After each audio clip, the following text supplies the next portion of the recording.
strongest onlooker. It's the 10th year that local exhibitors have had the chance to show off their products under the organisation of the Apex, Lions and Rotary Service Clubs of the district. Goods worth an estimated $4 million will be on display, and as chairman of the organisation committee Tony Herzog explains, no one will be disappointed.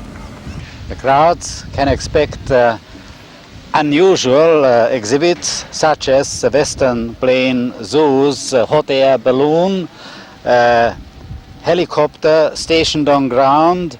There will be skydivers. We will have a number of other exhibits. One interesting exhibitor is planning to set a Guinness Book of Records record for erecting a small tool shed.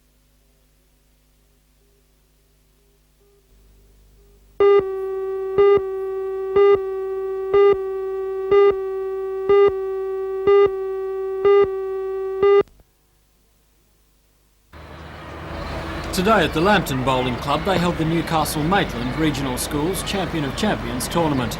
None of the players was over 18 years old, but they played the game with the skill of their elders and even displayed some of their mannerisms. 11 high school champion bowlers were on the mats when the knockout competition started this morning. 4 bowlers, Waratah's Darryl Nash, Curry's Shane Gove, Rutherford's Chris Wilkinson and Maitland's Jeff Mayer were still undefeated into the semi-finals this afternoon. Wilkinson in the blue t-shirt played Mayer in the creams on ring 3 in a yo-yoing game. In the end, Mayer proved too good to the tune of 21 to Wilkinson's 18. On ring 5, meantime, Nash had accounted for Gove 21-9. Nash's good form continued into the finals, where he defeated Mayer by 21-15 to collect the perpetual CR Luxford trophy.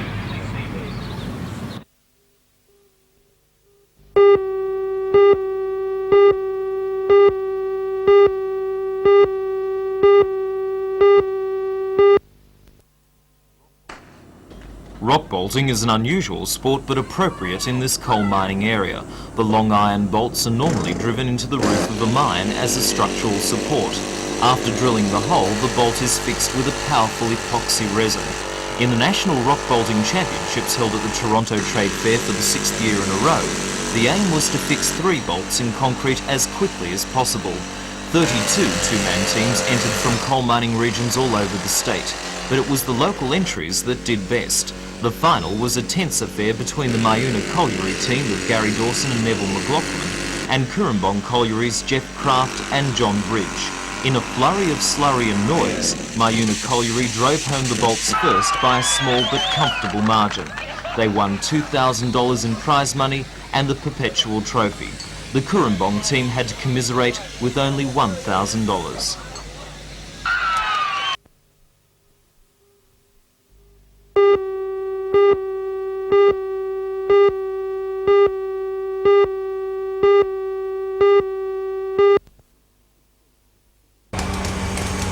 For the past 6 weeks, this has been a dawn and dusk ritual for Faye Clark and Lorraine Hammond, who in partnership with their husbands operate the Finnan Park Goat Dairy at Seaham.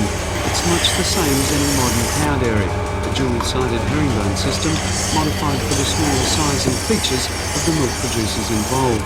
There are 2 raised platforms, each capable of holding 10 does, and of course there are only 2 cups per milking machine set. The animals are fed barley and loosened chaff. They seem content, and the milk comes out just as freely. It was over Christmas drinks that the families decided to try their hand at milking goats for the local market. And now Finnan Park, fully inspected by health authorities, has a herd of around 40 does in milk, mainly the familiar white Saanens, but also a few British Alpines and Toggenburgs. Dairy goats such as these are very efficient converters of grass into milk. In fact, they're probably better at the job than cows. The milk they produce, though, is slightly different to cow's milk.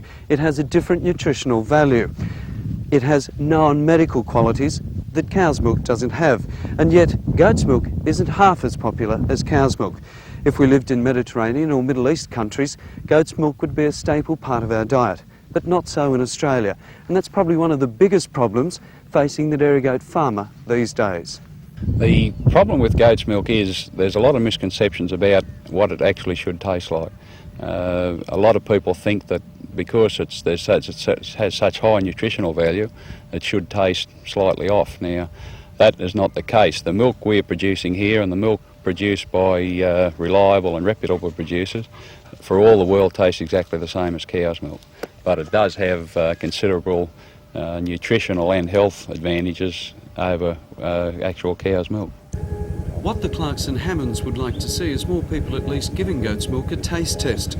Finn & Park's milk will be marketed like this for the time being, and if there is a sufficient demand, the herd will be expanded and new packaging introduced. An investment of $60,000 so far, it's a venture with plenty of potential, but which only the public's reaction will determine.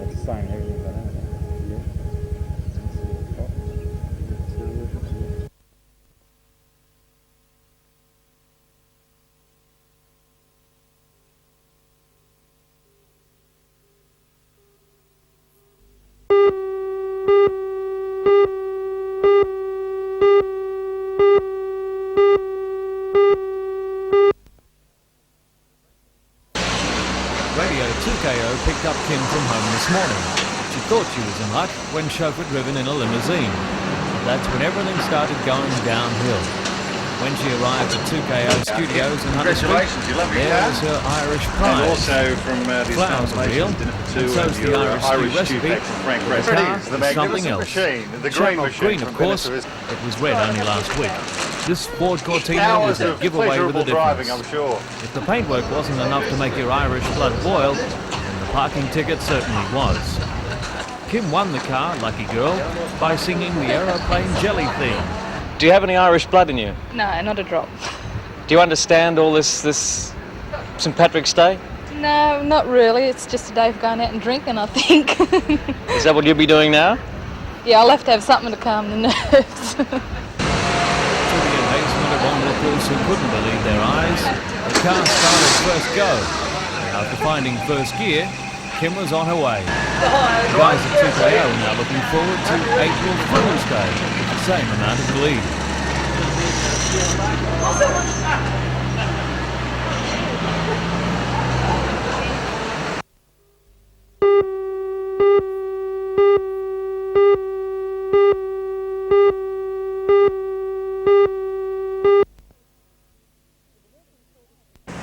With the nursing shortage dispute in Sydney set to widen, there could be problems here in Newcastle as the Mater Hospital takes Sydney's overflow, because they put out the houseful signs and said for the time being, no more. Join Ray Deneen and Anna Manzoni for all the news tonight at 6.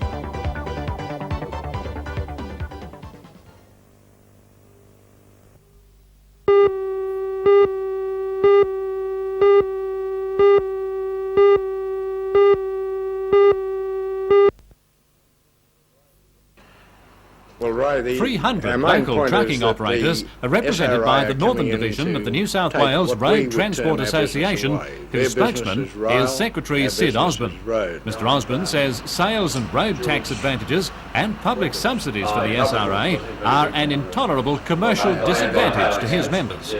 We think it's unfair. We think they should stick to what they know better, and we'll stick to what we know. Of course, Mr Hill has said that the railways must do this sort of thing to preserve the jobs within its own organisation.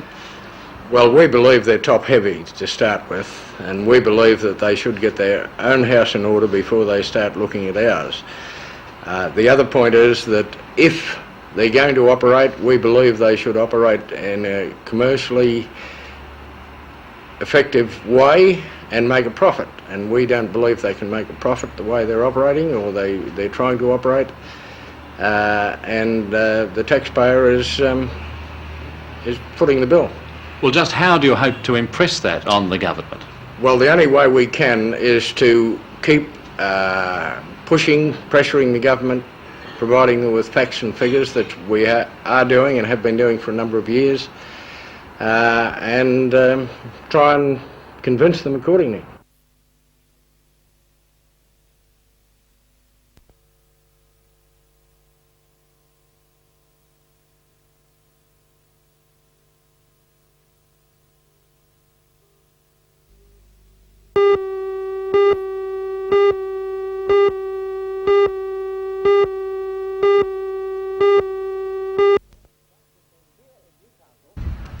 Here in Newcastle, far from being adversely affected by the ructions taking place in other cities, the Newcastle Operations Manager of the Westpac Rescue Service, John Skeen, says the service here is going from strength to strength.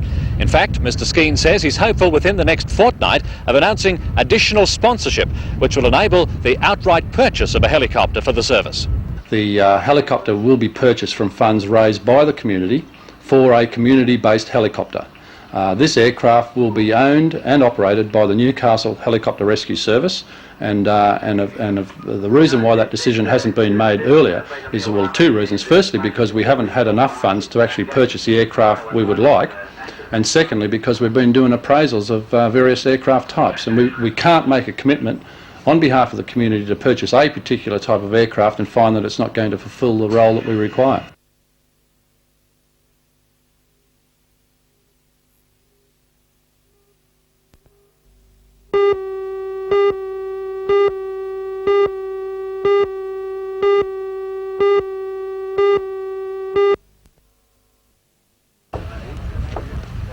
There are 16 teams playing in the inaugural Hunter Challenge Bowls tournament, and today the 8 local pairs challenge their interstate competitors in the 3rd and 4th games of the men's round robin.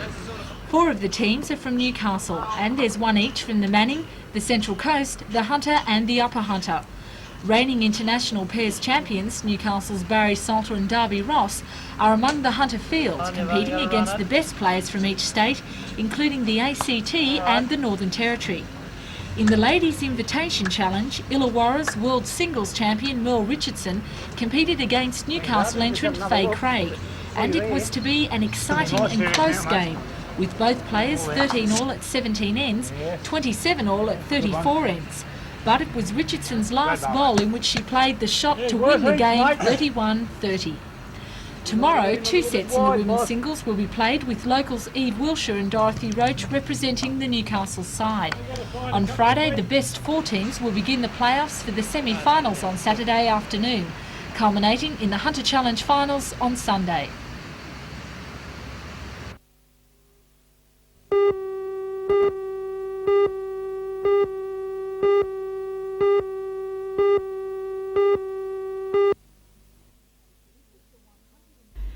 This is the 160-page report issued by the Department of Education last October. It outlines future policies aimed at increasing teacher efficiency by introducing new programs into government schools. This is the professional assessment review which has caused all the trouble. The teachers say they weren't consulted about it, and that its questions concern topics such as interpersonal relationships and personal qualities. We believe the procedures are wrong and will lower teacher morale, they'll increase teacher stress. We believe they're managerially unsound. And as to the accusation that teachers have something to hide, I reject that totally, because as we've consistently said, we're quite prepared to negotiate a system of teacher efficiency review with the department and with the minister. It's just this set of procedures which we have rejected. Regional Director of Education Alan Beard says that the report will be a valuable one, and the biggest problem is developing the new concept among the teachers. I think it's a fairly complex issue, but misunderstanding has a lot to do with it. I know that the teachers are saying that they weren't involved in the actual development of the processes, but there have been negotiations take place with the Federation, and in fact to this stage there's been even some major changes made in the report form, and I think they've been well advertised. Negotiations are now being sought between the Teachers Federation and the Minister for Education, Mr Cavalier. If the response is unfavourable, the teachers say they won't have to take industrial action. If the report is to work effectively, it needs their support, which at this stage they're not prepared to give.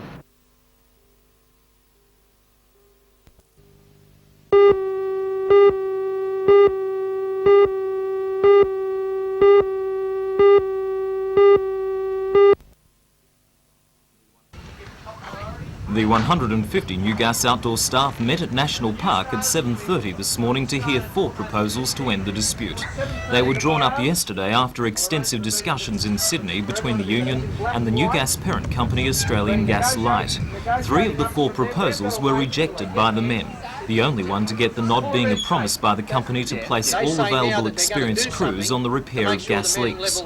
Two major sticking points remain. The union wants outdoor crews increased from 2 men to 3 and wants the company to stop using contractors on live gas work.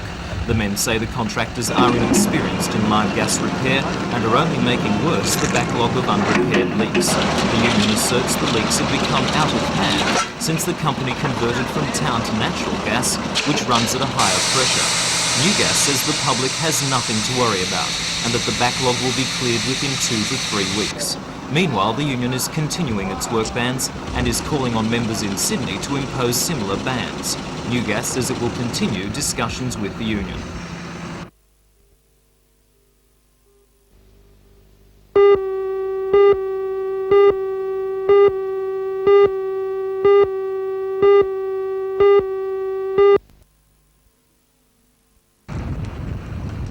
The 35-metre high-tech vessel is journeying on a 3-month tour along the Australian east coast. The $2 million ferry was built in Perth 2 years ago by Ansett Hotels and Resorts. Travelling at a top speed of 32 knots, she can carry 120 passengers with lounges and cocktail bars on board. Her main function is to ferry passengers from Queensland's Hamilton Island to Hayman Island, which has just been redeveloped to the tune of $120 million. Boating enthusiasts can see the Sun Goddess, which will berth at the Royal Motor Yacht Club of Toronto until Monday.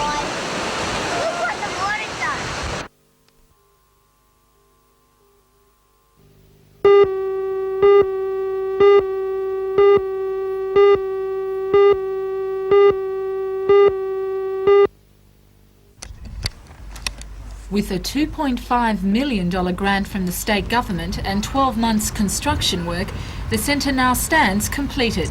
Additional funding from the Newcastle Jockey Club allowed for the renovations of the 2 existing stands. The end result, a complete facelift for the Broadmeadow Racecourse.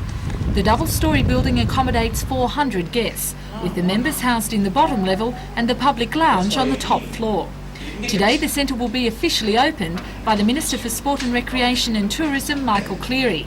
And according to Secretary of the NJC, Brian Judd, there's a big meeting planned for punters. We have 2 feature races on the program. One is the richest maiden event in Australia, or ever run in Australia. It's worth $15,000 and it's supported with a race we call the Rocket Stakes, and that carries prize money of $12,000. And it's free admission for all racegoers? Yes, it is. To mark the opening of the NJC Centre, the board has decided to admit all the patrons free.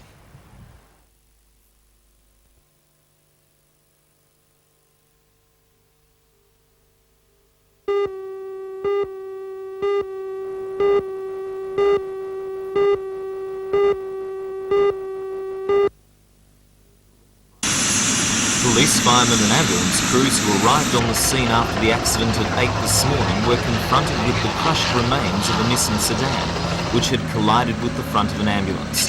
The extremely heavy impact killed all 3 in the car instantly, a young woman and 2 children. The ambulance driver, also a young woman, suffered a broken arm and lacerations and was flown to Royal Newcastle Hospital by helicopter. At first it was thought only 2 were dead, until rescue crews discovered the body of a child wedged between the front and rear seats of the car. The child in the front passenger seat took the brunt of the impact, and it took the police rescue squad more than an hour and a half to free the body. At this stage, the cause of the accident is not known.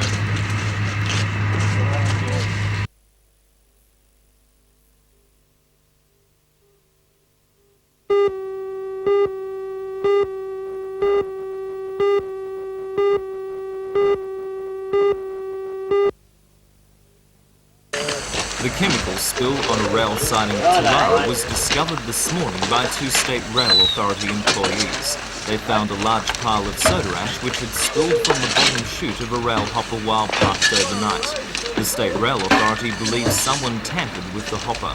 The 2 rail employees suffered skin irritations from the soda ash, which is used as a base for soap products. Firemen are now working to shovel away the mess.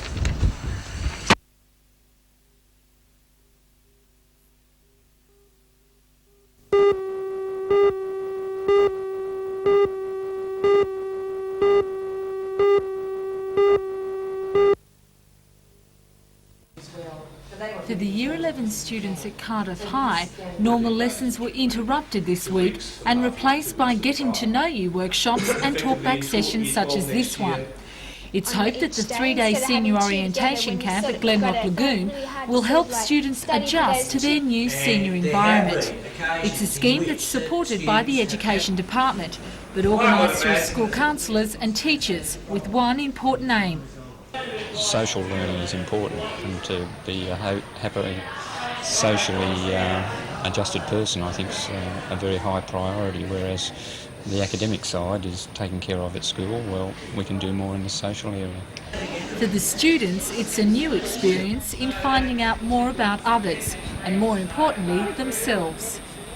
Well, I've become more open to a lot more people, come to know a lot more people a lot better. I feel better about myself, I feel better communicating with teachers and other people. Do you think that barriers that may have existed before have been broken down? Not totally, but mostly I'd say, because it brings you closer together with just mixing with with the people that you like away from the school environment. And like any other camp, it's had its problems. A lot of the people would complain about the food, but that's just one of those things.